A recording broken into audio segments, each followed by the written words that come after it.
Sin City, where the Strip is lined with invitations for gambling, guns, and girls. Just about anything goes in Vegas. But one thing not going anywhere is Uber. The ride-sharing technology darling of Silicon Valley isn't feeling the love from the Silver State, where it has no permit to operate. There's a $400 million taxi turf war here in Vegas. A handful of cab companies dominate the rides at the airport, the Strip, and the convention center, and just about everywhere else. Uber wants in on the action. It briefly set up shop last October in Nevada before a judge ordered them to shut down, and the taxi industry came out swinging. There's almost a sting that was helped organize by some of one of the cab companies. One of the cab companies? One of the cab companies. Rick Vallata is a veteran reporter at the Las Vegas Review-Journal. We talked during a spin on the Strip. One of the executives within it, one of the technology guys within them, so they just decided, well, we're going to get a ride, we're going to hire them, and then we're going to call the taxi cab authority and let them know where we're going so that the taxi cab authority could be right there ready for them as soon as they got out of the car. And that's exactly what happened. These photos of the incident were taken by the Las Vegas Review-Journal. Officers were reportedly wearing ski masks, bulletproof vests, and guns. On the face of it, it looks like you're basically deploying a bunch of troops to handle a cartel rather than folks who shuffle people from one place to the next. And I think that was one of the things that the taxi cab authority realized afterwards, is that it looked pretty over the top. Call it a sting or a stunt. The taxi cab industry flexed its muscle. When people talk about the taxi cab industry here, they often refer to it as a cartel. Yes, they do. Why is that? Well, because they have so much control over what's going on within the industry. They have a control over that just because they have so many connections over the period of time that they've been here. Families have been in charge of some of these different companies for years and years, for generations, for at least 3 generations in some cases. Vallata says Nevada has been the toughest market for Uber to crack. And it's also the place where they want to be the most because of our tourism economy. 41 million visitors to Las Vegas. Imagine how many of those already have an Uber app and know who they are. So this is a market that's just perfect for them if they could operate legally. Uber is used to getting its way, legal or not.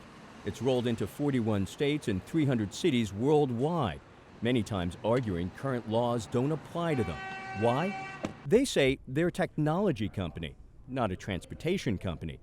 We tried to find out what the difference is from Uber spokesperson Ava Barron. The common person on the street would ask, what's the difference between a regular car company that basically gets requests from prospective consumers via telephone and Uber, which essentially processes requests through, picking up your cell phone? So Uber is a technology company that licenses that software to drivers who then are connected with riders for different, whether it be for a connection to, the Strip from Summerlin, or in some parts of the country we're connecting people to food. In some parts of the country we're connecting people to delivery services. What I'm not hearing there is just bear with me, is what is the difference? What's the difference between taking a taxi cab and taking an Uber? Sure, so why wouldn't the laws that any taxi cab company has to abide by apply to Uber? Here, it's people using their personal vehicles, using an application to connect with people, and maybe only 10 hours a week they're using it to give you a ride or somebody else a ride. Bartender David Edis doesn't care about the difference. He took an Uber ride and would like to again. David, do you want to see Uber back in town? I think that'd be a great idea. Why? If you're not on the Strip in an area that's like valeted and stuff, sometimes it's really difficult to find a taxi. You can't find a taxi in Vegas with all these yellow cabs I see? Well, if you're walking up to a casino, like valet areas and things like that, yes, all day long, they're rotating in and out. But as far as being off the Strip or anything like that, or away from any of the hotels, it starts getting a lot more complicated. I personally waited over an hour to try to get picked up from a restaurant.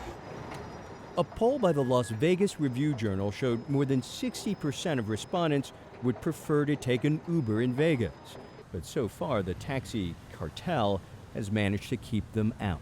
It's just the way things get done in this town. At the same time, it's kind of frustrating for somebody who's trying to enter the market. Not one new taxicab company has been allowed to open in Las Vegas since May 2001. We have about 1,000 vehicles. And if Jonathan Schwartz has his way, Uber won't open up either. Uber is an unsafe operator, in our opinion. Schwartz owns 3 cab companies in Vegas, about 20% of the market share. He says Uber doesn't have to comply with the same rules he must, involving things like car maintenance and background checks. Uber likes to say that they are a technology company rather than a transportation company. Do you buy that? I don't buy it at all. They are a transportation company, and they should comply with the same set of rules we do. Uber came into this state and they violated the law, and that's their business model throughout the country. If Uber is allowed to do business in Vegas, Schwartz says he may have to lay off some of his 2,000 employees, folks like driver Michael Ballin. My wife, we were able to get her through college where she became a high school teacher. My oldest son graduated from Willamette University, degree of economics. My second son graduated from UNR, and I have 2 in college right now. And he says he did it all on his taxicab salary. In Clark County, which includes Las Vegas, by law, taxi drivers are considered employees and receive benefits like health insurance and 401ks, something they won't get driving with Uber. The cab drivers here in Las Vegas are specifically concerned because they believe if Uber becomes successful, that they may lose their jobs at their cab companies and will be compelled to work for Uber, which does not provide these hard benefits that they've become accustomed to. Isn't that a legitimate concern on the part of hundreds of drivers here who've made a living doing this? We're actually opening up the transportation ecosystem and actually creating even more opportunity. That transportation ecosystem won't pay for things like trips to the hospital or dentist visits.